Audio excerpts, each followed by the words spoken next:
In this video, we're going to be customizing the Clerk template. Now, Clerk is actually a free Framer template built for freelancers, but it can also be used by agency owners in a wide range of digital businesses. So you can go to the link in the description, you can grab a copy, and you can follow along in this video where I will show you how you can customize every single part of this template. Once you get the template, you will see this screen. All you have to do is click Copy Project to my account, and this will load up the template in your Framer account. So first up, if you haven't used Framer before, I would highly recommend for you to watch our Framer Basics tutorial video. I will leave a link to it in the description, and in there you will learn how to move around in Framer. You will learn all about the different menus that we have everywhere, and you will see how to do basic things like change the text, change the images, and these basics won't be covered in this video. So again, if you don't have experience with Framer, go and check that video out first. With that out of the way, let's move into customizing the template. The first thing that we'll do is we're going to customize the colors,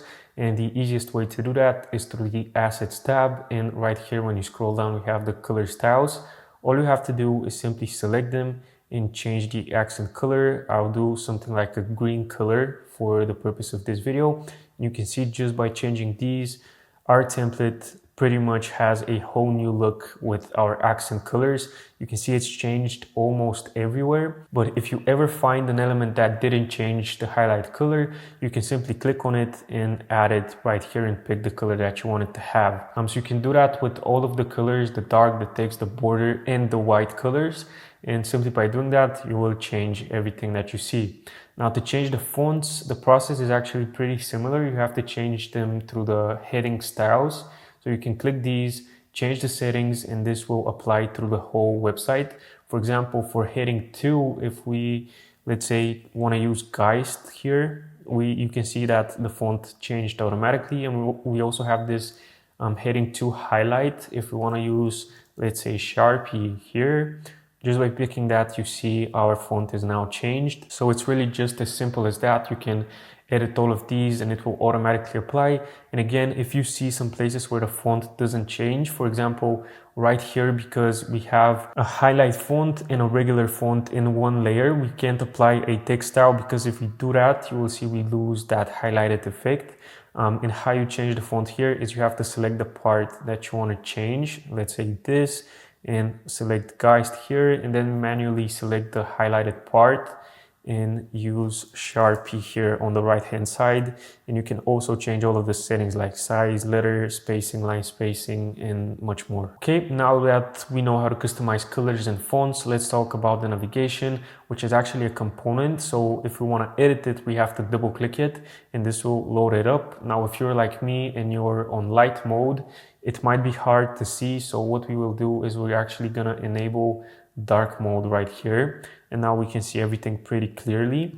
To change the logo, simply double click it and pick your logo by clicking choose image. Okay, so I just inserted an example logo, and as you can see, sometimes when you insert it, it might not be fully visible, or it might be too big or too small. So how we fix that is we set the type to fit.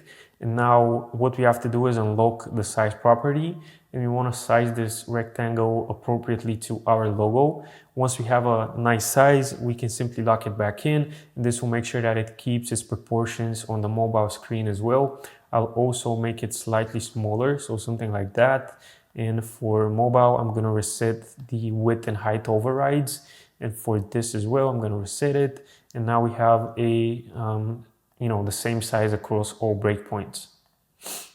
So that's how you change the logo. About the links, how you manage those is actually if you click them once on the right side, you'll see we have text, link, and new tab settings. So you can simply change these settings and they will immediately reflect on the link itself. If you want to remove a link, simply select the link you want to remove and click delete. If you want to add a new link, select one of these and duplicate them by clicking Command or Control D, and then select it, edit the properties, and you should be good to go. Now for the button, email button on the right side, again, similar approach, click it once, and then here on the email, you plug in your email. And for the link, we're using this mail to functionality. And here you simply, again, insert your email. And when somebody clicks it, it will automatically open the email app on their device, and they will be able to write an email to you. Now, next up, the background image is actually a component as well. And if you open the layers menu and you open the hero section, you will see we have a few locked elements, and the background image is actually this right here, so background/background.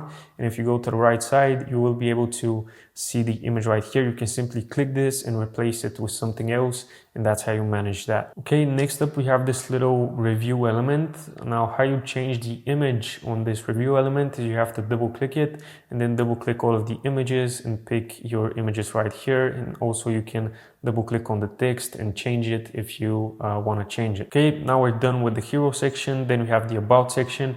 We don't have anything special here. You can simply change the text to whatever you want to change it to. And then we also have a few social media links. So how you manage these is, again, you click them once, and on the right side you can plug in the link. So the first one is the X icon. This is actually a different component from the other two icons that we have, because the X icon is only with the X logo, but the Instagram one, for example, has this third property called icon.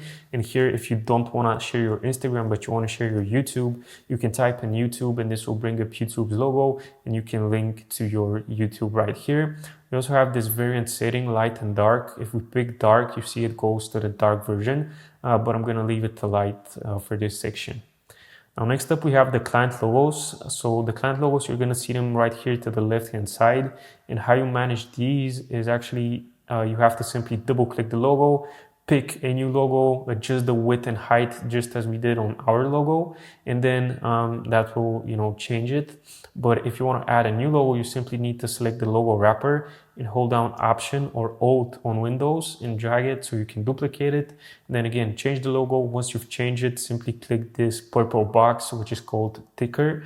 And with the three dots, you can connect it to our new logo wrapper we just added, and this will insert it into the logo rotation. Next up, we have the portfolio section, and the portfolio section is actually managed through the CMS. So you can go to the CMS menu here on top, and you will see we have portfolio and services. For the time being, we will focus on our portfolio. So you can check out the default case studies that we have. You can click on them and you can edit everything that you see here. Now for the services, you can actually pick only for the services that we have right here. But if you add a new service, for example, you can add a title and a slug and an image. And if you add a new service, if you go to the portfolio project, you will actually see it listed right here and you can pick it. Then we have a live link. This is, for example, if this is a website project, you can plug in the link so people can explore it. Featured image, white logo is actually the logo overlay that we see on some of them. But if you don't have a white logo available for this specific client, you can simply leave it empty and this will be fine. And then we have the overview where you can write about your project. You can also insert images by clicking this button right here. You can insert a video with this button, and then you can bold things, make them italic and different things by clicking these buttons right here.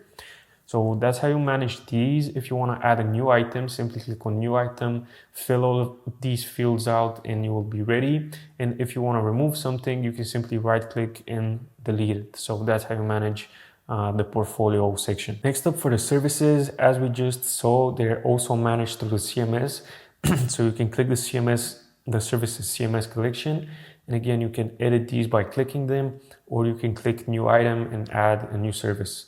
Simply fill out all of these fields and you should be good to go, and it will automatically be added in this section. Next up, we have this track record section, and you can change the image by clicking the image here on the layers and replacing it. You can also double click this testimonial and change it to whatever you want to change it. Now, the original idea is that this would be a quote from the freelancer that's using this template. So here you would put a picture of yourself and add some quote, but you can also use it for any other purpose that you can find for it. And then we have 3 expandable sections. So what you can do is click on it once, and then you can change the title and description, and this will change it. So if we write text and text, you see it automatically applies. And the first one I've set it to variant 2, which is open, and variant 1 is closed. So you can always have one of them open so people can read it.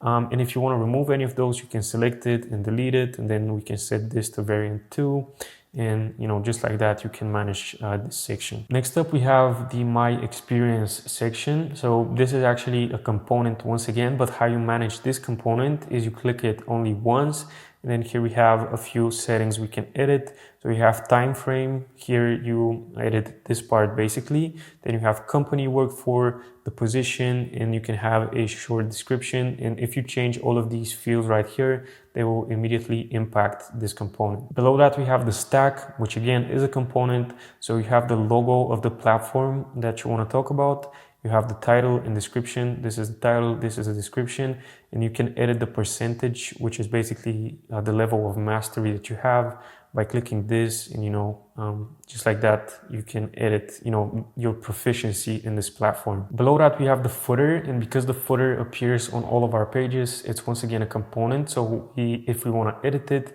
we have to double click it, and you can edit everything here. Now the social media links, you edit them the same way we saw earlier. You basically select the icon, you can select the link here, and the icon name, you can change it except the X icon, which is only the X icon. If you want to add more, duplicate. If you want to delete something, click on it and delete it. We also have the phone number available here and an email. If you want to remove the phone number, you can simply select it and delete it. And then you're left only with your email. Just don't forget to link your email right here. So link to mail to, 2 dots, and put your email in there, and this will open the email app on your user's device. Then we have the links. Again, you can refer to the navigation. It's the exact same process managing these. And finally, don't forget to update the copyright notice in this address. If you don't want to share your address, you can simply delete it and just leave it like that. And at the bottom, you can insert your logo, play around with the size settings, because most likely it won't be the perfect size, and you should be good to go. So this is how you manage the footer. We're pretty much done with the homepage, so now we can move on to the other pages. So on the portfolio page, as we said, you can manage this through the CMS, but what you can change on this page is actually the background image. If you select it right here and then change the image, this will impact the background image on this section. And we also have this FAQ section, which you can edit by double clicking it and then simply selecting one of these questions. You can change the title and description. To add more, you can simply click Command or Control D to duplicate those. If you want to delete them, simply select and click delete on your keyboard, and you should be good to go, and this immediately reflects on this component. Then for the single portfolio page, we actually can't change much here because it's simply set up to be the most optimal portfolio page. So we're going to skip this. We're going to move on to contact. And in contact, we do have quite a few links. So if you have different emails for help and support, for sales, for marketing, or general inquiries, you can keep these. But if, for example, you have only for help and support and sales, you can delete these bottom components. Then you can select the grid here and make the rows from 2 to 1. And now we have only these two. If you click this, you will see the link is mail to support@Clerk. But again, you can change the email. Same thing for sales. Now for the contact form, if you select it, you can also make it send you emails to your email. You can simply click the plus here, click email, and then you can edit these settings. So the sender name, the subject that you will receive, and the body text, and you'll basically receive all of the answers the user has filled out. You can also connect a webhook or a Google Sheet. Google Sheet, it's super easy. You simply connect your Google account and it will create a Google Sheet for you, and it will save all of the answers there. So that's how you connect the contact form. And the FAQ is exactly the same as on the portfolio section. So if you edit it there, it will automatically be applied on the contact page as well.